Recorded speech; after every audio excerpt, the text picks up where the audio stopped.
30 años se dice pronto, pero no es poco para una fundación que lleva todo este tiempo ayudando a muchas personas, a muchas familias. Estamos hablando de Funcasor, la Fundación Canaria para las Personas con Sordera y sus familias. Esta fundación nació en 1992 y se constituyó como una institución privada de interés público y sin ánimo de lucro. Mantiene su carácter esencial, cultural, formativo y de servicios, y está impulsada por un grupo de padres y madres de personas con discapacidad auditiva. ¿Y cuál es su misión? Pues mejorar la calidad de vida de las personas con sordera y sus familias. Pero no voy a ser yo quien les cuente todo esto, sino la presidenta de la asociación de la Fundación Funcasor, Isabel Gómez, que la tenemos al otro lado del vídeo, si nos siguen a través de las redes sociales. Isabel, buenos días. Hola, ¿qué tal? ¿Cómo estamos? Buenos días a todos y a todas. ¿Cómo Un estamos? poco fallosa. Y enhorabuena, un poquito malita. Sí, como Pero, todo que se quita la pero, mascarilla. pero todo bien. Estamos Sí, sí. con COVID no es. toda la energía para ocuparnos del trabajo que tenemos. Me imagino que estarán hasta arriba de trabajo, porque a esto se suma esa Sí, celebración, ¿no?, de los 30 años que cumple este año Funcasor, que bueno, que estamos de enhorabuena, ¿no? Enhorabuena, porque que me comentabas antes justo de empezar la entrevista, de que ojalá que no fuera así, ¿no? Ojalá que no hiciera falta que existiera es verdad. Funcasor y que pudiéramos emplear nuestras energías pues en otras cuestiones, pero bueno, no nos ha quedado de otra, y también es importante resaltar la labor que ustedes llevan haciendo todo este tiempo. Pues sí. Sí, ya te digo, ojalá hubiese una conciencia social muy arraigada, de manera que no hiciera falta agrupaciones como la nuestra, fundaciones como la nuestra, Ujú, pero bueno, hacen falta y aquí estamos, trabajando, trabajando por la inclusión plena de las personas con sordera y por ayudar y favorecer a las familias que de pronto ujú. pues tienen este problema, porque nace en el seno familiar un niño o una niña a la que se le detecta sordera, porque es sobrevenida, porque la sordera puede llegar por muchísimas razones, Ujú. no solamente por haber nacido con ella, que es algo que también tenemos que tener conciencia. En potencia, todas las personas somos personas que en potencia que podemos padecer la discapacidad de la sordera. Hay, bueno, para aburrir la cantidad de ejemplos de personas con sordera que no han nacido sordas.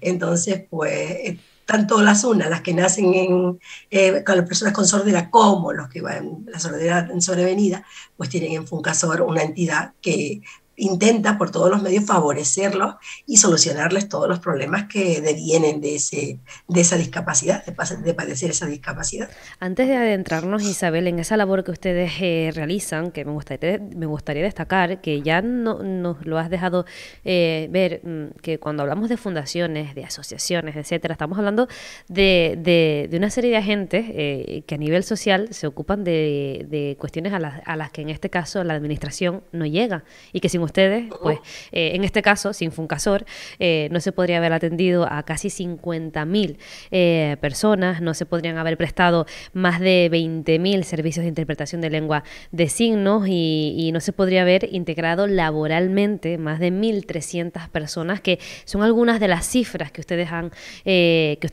manejan dentro de la fundación con el trabajo que realizan.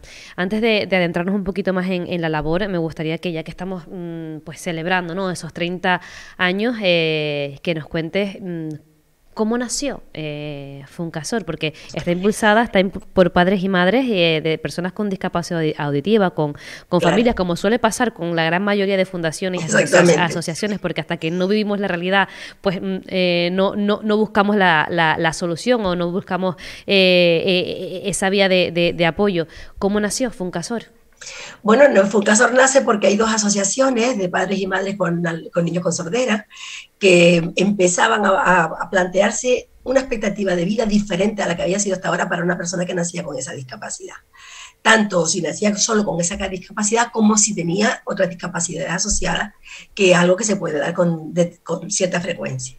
Claro, los padres, una asociación de padres de 15-20 y otra asociación de padres de 15-20, poco podían hacer, pero juntos cuando se deciden aunar fuerzas, ya ahí hay una fuerza mayor para exigir, para intervenir, para concienciar a la gente de hace 30 años, que no estaba ni muchísimo menos tan adelantado como está hoy la concienciación social sobre la discapacidad en general y sobre la sordera en particular. O sea, esto pasa como con todo. Padres y madres que tienen un problema y deciden unirse para poder solventarlo y para que le den respuestas desde todos los frentes, porque estamos hablando sanitario, de asuntos sociales, de educación, incluso a veces judiciales, y tiene que haber asociaciones que ayuden a todos estos padres y estas madres o personas con sordera para solventar y para paliar todas las dificultades, que son muchísimas. Las que sobrevienen después de que se diagnostica a cualquier persona una discapacidad del tipo que sea, porque eso hay que tenerlo bien claro. Una vez que se diagnostica una discapacidad, el mundo se devuelve un sitio muy inhóspito y hay que buscar entonces asociaciones desde el tercer sector como la nuestra que da soluciones, que ya conocen, hay una trayectoria de 30 años y conocemos qué problemas se pueden dar y a dónde hay que derivar. Y acogemos, porque las familias suelen venir muy asustadas. El pediatra les dice de repente, tu niño tiene una discapacidad auditiva, vete a tal parte o a tal otra para que te orienten. Y vienen pues muy asustados y muy desorientados. Y aquí se les acoge y se empieza el proceso de incorporación y de tranquilidad y de orientación para que sepan qué hay que hacer y a dónde hay que ir para empezar a dar solución a los problemas que devienen de la discapacidad que ha sido detectada y diagnosticada. O sea que no es cuestión menor.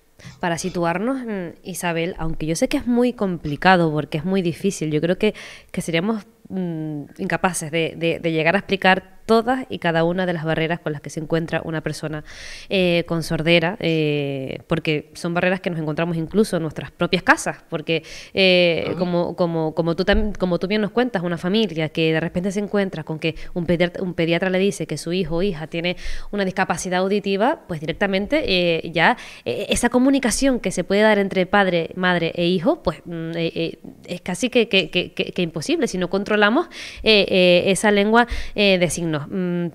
Vamos a intentar puntualizar, dar pinceladas, Isabel, de cuáles son las barreras, en qué ámbitos, etcétera, que se encuentra a lo largo de su vida una persona con sordera. Yo creo que la primera y fundamental es la inconsciencia social de lo que significa tener una discapacidad auditiva, o sea, de estar incomunicado de facto, de nacimiento o sobrevenido, incomunicado con el resto del mundo, que somos todos normoyentes y normohablantes. Esa es la primera, ¿no? Que no, un ejemplo que todo el mundo entenderá, ya empieza a cambiar eso un poco porque tal, la sociedad avanza y la sociedad hace conciencia, pero todos hemos ido a una urgencia con un familiar y luego te llaman a berrido limpio cuando quieren familiar de fulanito, para que sepas que entres y hables con el doctor o la doctora de referencia. Es un sordo, no lo oye. Una persona sorda que haya llevado a su padre, a su madre, a un hijo, a quien sea, a un hospital con una urgencia, como lo llamen a berrido limpio, que es lo que se suele hacer, esa persona puede estar allí hasta la noche sin saber que lo están llamando. Para empezar, eso es algo que es fundamental. Luego tú vas a una ventanilla, ¿cuántas ventanillas no hay en la administración, del tipo que sea? Y tú eres una persona que a lo mejor precisa de lengua de signos y puede ser que lleves a un intérprete porque lo has conseguido, lo has pedido en Funcasor o en Fasicán y lo has conseguido, o no. O estás implantado, tienes un implante coclear o un audífono. Si la persona que está recibiéndote para decirte tiene que ir aquí, allá o suba la escalera y tal, no tiene delante un bucle magnético que ayude a la persona a oír fuera del ruido medioambiental lo que te está diciendo la persona de ventanilla, está vendido. O se lo pone por escrito o no va a saber qué hacer con su vida dentro de la administración del tipo que sea. Te estoy hablando de ayuntamiento, te estoy hablando del gobierno de Canarias, te estoy hablando de los cabildos, te estoy hablando de cualquier sitio, de cualquier oficina de empleo, cualquier cosa donde una persona con sordera vaya a pedir explicaciones o a rellenar papeles, tiene un problema muy grave, porque la persona que tiene enfrente no conoce la lengua de signos y además no tiene los mecanismos para poderle ayudar con el implante coclear o el audífono. O sea que lo más sencillo de la vida, que todos encontramos como muy normalito, hay un problema muy grande para las personas con sordera. No te cuento si te ponen una mascarilla, porque la persona con sordera se acostumbra a leer los labios y lo poco que entiende lo apoya en la lectura labial. Pero si tengo puesta una mascarilla, ese apoyo desaparece por completo. Te llaman por teléfono para darte una hora.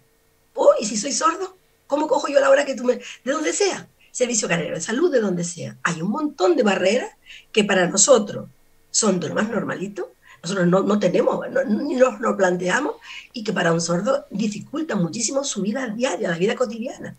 Ir a comprar un supermercado, en la cajera. Hay tantas cosas que son hándicaps para las personas con discapacidad.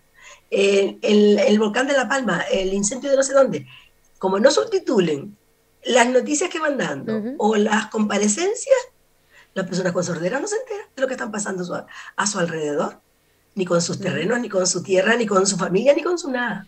Es que hay mucho problema con las personas con sordera. Es que, Isabel, por eso decíamos que es difícil, ¿no? Poder enumerar o llegar a acercarnos a todas las barreras que se puede encontrar una persona con sordera en su vida. Lo vemos con la COVID, no solo con las mascarillas, sino cuando llegó la crisis sanitaria, todo se hacía por teléfono prácticamente, citas telefónicas, consultas médicas, etcétera.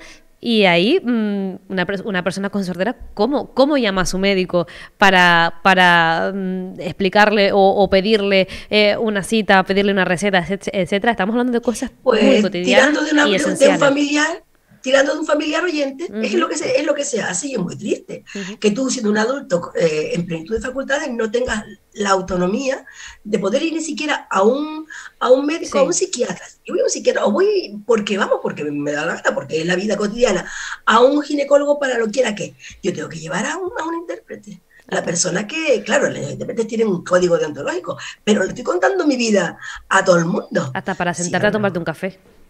Exactamente, que tenemos, hay mucho problema, hay mucha barrera. Igual que las hay arquitectónicas para las personas con movilidad reducida, las hay para las personas con discapacidad auditiva.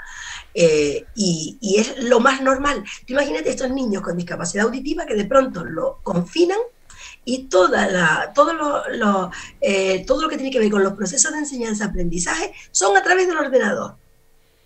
Ahí te dejo eso, porque hay niños que tienen implante, pero hay niños que no. ¿Y cómo interpreta un niño lo que se le dice a través o un joven o una joven a través de un medio como el que tenemos nosotros delante, sin los materiales adaptados, todo el profesorado haciendo lo que podían y bastante más para seguir con el proceso educativo, para que los niños no estuvieran 2 meses sin hacer nada, pero un niño sordo o una niña sorda, luego al final la Consejería de Educación, claro, sobre la marcha fue solventando los problemas que tenían la comunidad sorda de niños y niñas y jóvenes, pero al principio era mirar una pantalla ni subtitulada ni sin nada. A ver, se ponían con los padres al lado y los padres intentaban entender lo que se ponía allí para verbalizárselo o signárselo. Es que algo tan sencillo como nosotros, que nos pareció, bueno, nos confinaron, abrimos el ordenador y estábamos conectados con el mundo. Las personas sordas no. Y los niños y las niñas sordas no. Y los jóvenes y las jóvenes no. Tuvo que pasar un periodo bastante largo para poder empezar a poner a su servicio una serie de elementos de inclusión plena, de accesibilidad plena, que tendrían que estar ya en el ADN de todos los organismos oficiales de Canarias y del mundo mundial. Pero nosotros hablamos de Canarias, que no nos pueden pegar con la pata cambiada, perdona la expresión tan canaria, porque claro, pasó esto que nos puede volver a pasar, Sí. Que estando como estamos ya uno le parece una mentira, pero mira, te pueden volver a confinar por lo quiera que es. Esperemos que no tengamos exactamente los teléfonos de Funcasor echaban humo literal. Era continuamente los padres llamando, ¿qué hago? ¿Cómo lo hago? Claro. ¿Cómo lo hice? Claro, porque era un proceso que no querían que sus hijos se atrasaran y sus hijas, y no había medios. Al principio no había ningún medio. Y había que buscar la solución a muchos efectos. para que los niños y las niñas sordos, o los jóvenes y las jóvenes sordas, pudieran seguir con su proceso de enseñanza-aprendizaje. Es que es muy complicado y muy triste que a estas alturas que estamos tan sofisticados, que ya estamos hablando que si el Big Data, que si el no sé cuántos G, que no nos da tiempo de acostumbrarnos a uno y vamos por el siguiente, pasen una cosa de estas y las personas con sordera queden completamente aisladas del mundo. Y Es triste, Isabel, pero y nos queda muchísimo trabajo por hacer, porque sí es cierto que, por ejemplo, en lo que es las administraciones, muchas veces, o ya estamos un poco más acostumbrados o en los actos, etcétera, a ver al menos ese servicio de interpretación de lengua de signos, al menos. O, por ejemplo, de repente pasa algo como la COVID-19 y buscamos una solución rápida para ese caso que contamos, ¿no? De los niños y niñas, jóvenes en sus casas que tienen que enfrentarse a la pantalla de un ordenador y que para poder seguir su actividad lectiva, etcétera, y bueno, y se encontraban con esa barrera, pero nos queda mucho por hacer. Isabel, ya te digo. ¿cómo podemos conseguir esto? ¿Qué papel tiene en este caso la Hombre, administración, que son quienes tienen que también tomar las decisiones? Tenemos también esa cuestión de la que siempre, la que hemos hablado muchas veces y que tampoco avanzamos. Estamos en ese constante debate entre el idioma, que se debe aprender en las aulas, estamos entre que si una lengua tiene que ser obligatoria o no, el español, el catalán, etcétera, pero de la lengua de signos no hablamos. no, y mira que está reconocida como lengua vehicular de una comunidad española, porque todas las De personas la sordas comunidad mundial. de la comunidad mundial, las personas con sordera en España tienen su lengua vehicular, que es la lengua de signos española. Y ni siquiera es obligatorio en un centro específico del sordo que el profesorado la conozca. Así de sencillo. O sea, el perfil de un profesorado de un COAE no tiene por qué incluir la lengua de signos española, que a ver cómo se come eso, pero es lo que hay. Entonces, que como mínimo, como requisito mínimo, por lo menos los rudimentos básicos que le permitan comunicarse con solvencia con un alumnado con sordera cuando no tienen el intérprete, y cuando lo tienen también, porque hay que normalizar que hay que tener una especificidad del perfil profesional de la persona que trabaja con la gente, de las personas con discapacidad, del tipo que sea, o con especiales circunstancias de escolarización, que también las hay a montones. De todo se va pidiendo un perfil específico o una formación sobre la marcha, menos del alumnado, menos del profesorado que atiende los COAE al alumnado con sordera. Una cosa que no se entiende y, en fin, esperamos que el futuro sea diferente. Es verdad que hemos avanzado. No, siempre vemos el vaso medio lleno porque es que no podemos verlo de otra manera desde el mundo de la discapacidad, sabiendo lo que significa para la persona con discapacidad. Pero lo que hemos avanzado en los últimos 30 años es como de otra galaxia. ¿Qué pasa con las administraciones? Que promulgan leyes que luego ellos mismos no cumplen. Porque si tú no la cumples, te cae atrás, como es natural, la sanción, el apercibimiento. Pero si no lo cumple quien no debe dejar de cumplirlo nunca, que es quien la promulga, y quien la valida, que son los organismos oficiales, los gobiernos, ellos se la saltan, y ¿quién vigila al vigilante? Nadie. Hay una ley de accesibilidad universal del año 95, que ha tenido un par de decretos y de resoluciones que la han mejorado un poco, que no se cumple para nada. Tú entras al Ayuntamiento de Santa Cruz o al Ayuntamiento de Arona o al que tú quieras, y no hay un bucle en la entrada para las personas con sordera. En los hoteles, no hay en las recepciones. No te sé decir yo tampoco ninguna administración pública donde la hay. No. Siempre hay gente que, por su sensibilidad, o ningún lugar público.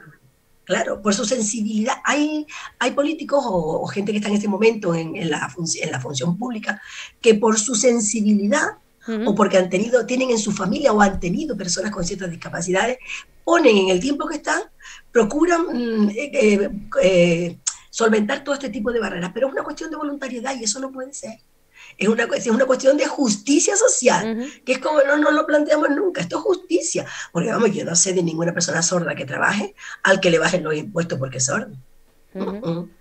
Le cobran exactamente lo mismo que le corresponde a cualquier otra persona con su sueldo, con su nivel de salarial. Y luego no tiene, en las administraciones a las que se acerca, sus derechos. No tiene por lo menos un bucle que le permita con su implante oír y entender y hacerse entender. Pues por todo por toda esta falta a nivel social, todo este déficit que tenemos en cuanto a avances, en cuanto a esa inclusión que nunca termina de llegar, es importante que existan fundaciones, asociaciones, etcétera, como en este caso Funcasor, que Isabel, ¿cuáles son los servicios que ustedes prestan? Porque son muchísimos. Uf, sí que decir. El primer servicio es el de servicio de información, como no puede ser de otra manera, llega una familia, ¿no? Hay un servicio de información, de valoración de cuál es el problema y la orientación que puede ser hacia otros organismos oficiales, otras asociaciones que lo pueden ayudar, porque no siempre la persona que llega, pues a lo mejor la sordera es su discapacidad mayor, o muchas veces la gente llega porque sabe que allí se atiende a la gente y llega y te pregunta, y como tú comprenderás, aunque no sean personas sordas, se le atiende y se le deriva Claro. hacia aquellas asociaciones o aquellos organismos que tratan la discapacidad o el problema que presenta. Luego tenemos el SAP, que es el Servicio de Atención y de Apoyo a la Familia. Como te decía antes, las familias llegan, como decimos en Canarias, desarvejadas. De pronto, en una vida normal y corriente, en fin, ya sabes, con las cosas normales, con los pequeños problemas, se encuentran con un niño o una niña con una discapacidad de por vida. ¿Y cuál es el primer paso que se da en este caso, Isabel? El primer paso que de atención, hay un grupo que me parece que es vital, que se llama las Madres Guía. Las Madres Guía son aquellas madres que ya han pasado por esto y que ellas han hecho los itinerarios que se les han ido designando para ellas poder dar solución a los problemas de sus hijos y de sus hijas. Esas madres acogen a la madre que acaba de llegar, la tranquilizan, la orientan, ella ve en la otra persona no a alguien que le habla de oídas, sino que ha vivido su problema, y empiezan a orientarla pues hacia médicos para el diagnóstico, hacia los mejores lugares para los implantes cocleares, hacia el Negrín, que es el que hoy por hoy hace los implantes cocleares, hacia todo. Hay una serie de servicios a los que se va derivando a la familia para que sea fácil para ellos, dentro de lo difícil que es esto, sea, digamos, lo más sencillo posible. Luego tenemos el servicio de logopedia. Cuando un niño se implanta, el mundo le cambia, porque lo que oye no es lo que estaba oyendo hasta ahora, si es que tenía un resto auditivo. Y de pronto tiene que educarse de nuevo, específicamente, para articular aquello que oye que antes no oía. Y entonces tiene que aprender a oír y tiene que aprender a hablar de nuevo. Y para eso hay logopedias especializadas en este tipo de variantes dentro de la logopedia que tenemos en Funcasor. Y apoyo escolar. ¿Por qué? Porque el niño con discapacidad auditiva, la construcción del lenguaje es un poco más lenta que en el resto de los niños. Y en la base de la construcción del lenguaje y de la lectoescritura está la base del desarrollo cognitivo, no hay otra. Se le da apoyo para que todas aquellas barreras con las que se vayan encontrando desde el punto de vista cognitivo, de acceso al conocimiento lectoescritor o lógico formal, se le facilite con una serie de clases y de refuerzos por las tardes para irlo poniendo al día o poniéndola al día, ¿no? Luego también tenemos un servicio de psicología. Si ya es duro para el ser humano, digamos, normal, vamos a mal llamarlo normal, el día a día, imagínate para una persona con discapacidad. Si encima es mujer, si además está en paro, el mundo se le vuelve el sitio más inhóspito y más feroz que puede haber. Hay muchos problemas psicológicos y aquí sí tenemos una persona especializada que además domina la lengua de signos, lo cual es muy importante, que atiende, que ayuda, que orienta, que escucha a la persona que necesita ser escuchada y orientada. También tenemos el SAC, que es el Servicio de Accesibilidad y Comunicación, que es lo que tú comentabas, que veías a la gente interpretando. No solamente se interpreta en los foros y en las comparecencias, sino que poco a poco los materiales de determinados organismos empiezan a tener la conciencia de que tienen que estar preparados para la sordera. Y entonces se subtitulan y se asignan. Y ahí en ese campo estamos empezando a hacer un poco más de un trabajo bastante más profundo. Luego tenemos el servicio de empleo y de orientación laboral. Uno de los hándicaps de las personas con discapacidad auditiva era el fracaso escolar y el abandono escolar temprano. Eso implica que no se tenga una formación mínima que te garantice un trabajo digno. O sea, aquí se forman en diferentes frentes de la habilidad laboral y luego se les busca empleo y se les acompaña en en el empleo, se les hace un seguimiento para que ellos estén cómodos, por si hay que hacer algún ajuste, por si no lo reclama el empleador, porque no acaba de, claro, no es sencillo, pues hacer esos ajustes entre la persona que empleamos y el entorno de empleabilidad donde se inserta laboralmente. En este sentido también tenemos un centro especial de empleo. Ahora tenemos empleadas 105 personas.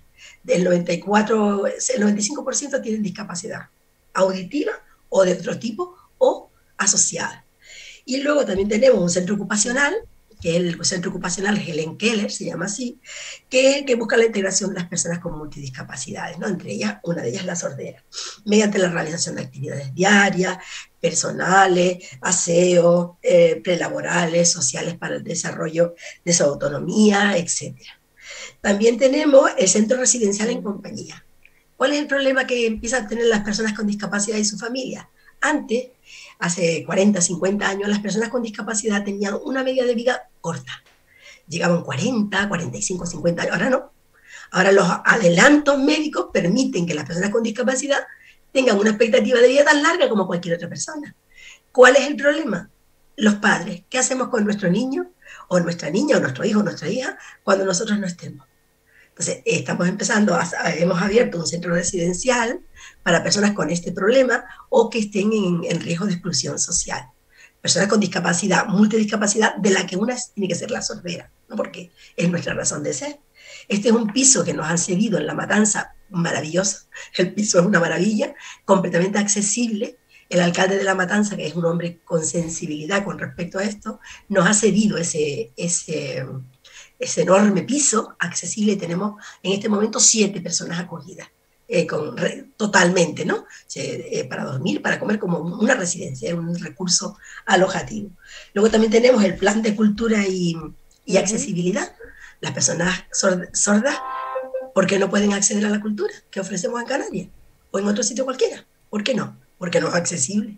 Entonces tenemos que tener un plan que permita que las personas con discapacidad auditiva o multidiscapacidad acceda a la cultura, acceda a los museos, a los actos de lúdicos de cualquier tipo que se organice, a los conciertos de cualquier clase, los clásicos, los conciertos en rock, lo que cada uno desee, se puede acceder, aunque sea una persona con sordera, porque puede darse, puede arreglarse ese hecho de que podamos ir a un concierto y disfrutarlo absolutamente. ¿Por qué? Porque hay una serie de elementos que nos lo van a permitir. Eso es la sordera y cultura. Todos los derechos, ¿no? que también tienen las personas con sordera de tener esa calidad de vida, de tener pues el acceso a todos estos servicios que bueno, como pues hemos dicho al principio, Isabel, que ojalá que no fueran necesarios, ¿no? Pero menos mal que hay fundaciones como Funcasor que prestan este servicio que es esencial para la calidad de vida de esas personas con discapacidad auditiva. Para todo ello también es muy importante el apoyo, también el nuestro. ¿Cómo podemos colaborar con Funcasor? Antes que nada, decirte que Funcasor está dirigido por un patronato que está todo formado por personas voluntarias. Eso es fundamental que se sepa. Muchas veces se piensa que la cúpula de Funcasor cobra. Y no. Desde su presidenta y los 12 o 13 patronos y patronas que llevan la fundación, nadie cobra ni un céntimo. Todo es altruista total. Es una fundación sin ánimo de lucro y su cúpula es voluntaria total. Eso es algo que yo creo que hay que poner en valor. ¿Cómo podemos ayudar? Pues con lo que estás haciendo tú hoy, visibilizando que la discapacidad necesita de una serie de cumplimientos de las leyes, de mejora de las leyes, de tener sensibilidad a nivel social, haciendo campañas de sensibilidad. A mí se me ponían los pelos de punta cuando veía, y yo entiendo cuál era la razón, las terrazas en la calle y en la acera. Y si yo voy en silla de ruedas, ¿qué hago? Me bajo. Ese tipo de cosas que nos parecen que no son para una persona con movilidad reducida cruciales, que todos los organismos oficiales tengan a la entrada por lo menos una mesa con un dispositivo, con un bucle magnético que permita interactuar a las personas con discapacidad auditiva. Es que no puede ser de otra manera. Yo no puedo ir a arreglar un papel al ayuntamiento en La Palma, Santa Cruz de La Palma, y que no haya en el mostrador un bucle que permita que yo interactúe como cualquier otro ciudadano. Y así empiezo y no acabo. Las fiestas. ¿Por qué en las fiestas no puedo yo disfrutar de las fiestas si soy una persona con sordera? ¿Por qué no puedo disfrutar de los eventos, de los conciertos? Sí se puede. Hay lo que se llaman las zonas accesibles, donde se pueden poner los bucles, se pueden poner una serie de elementos y además también cerca del escenario para que pues, se pueda disfrutar de la vida. Porque que tengas sordera no significa que no seas un ser humano en plenitud de facultades y con ganas de disfrutar de la vida.